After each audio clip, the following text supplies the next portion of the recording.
हाँ, Pradyumna Kumar Chaudhary, DGM SIDBI. Sir आज देखो सिडबी है small industries development bank of India, short form में सिडबी को भारतीय लघु उद्योग विकास बैंक, ये गोटे भारत सरकार ऑर्गेनाइजेशन जोटा कि एमएसएमई सेक्टर रे काम करछि। आ MSME means micro small medium entrepreneurs enterprises जो इंडस्ट्री भाई मान अछंती सेमान पई आमे काम करी गोटे भारत सरकार ऑर्गेनाइजेशन। आमे आज इटी बालेश्वर ब्रांच बालेश्वर आमे ब्रांच ओपनिंग कलु। सिडबी गोटे ब्रांच नुवा करी इटी हैला।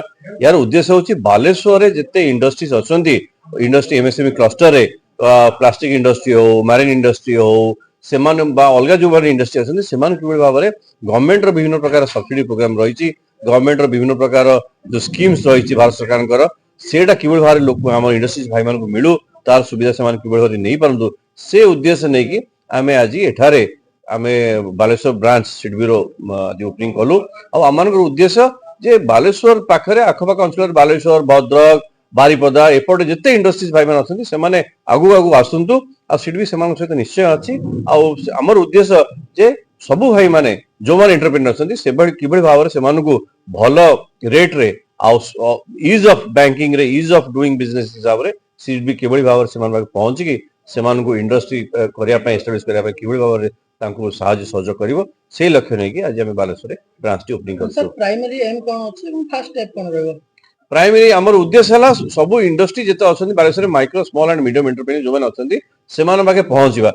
एरा बहुत बड़ हमर लक्ष्य नै कि हम आसु कारण देखंतु बहुत इंडस्ट्रीज माने अछंती जो माने गोटे लोन सुविधा पाइबे अपन गोटे बाबू छोटिया लोन रे करिया जिबे अपन 10 तरह बहुत प्रकार इंस्टीट्यूशन जाउछंती हेई पारुनी।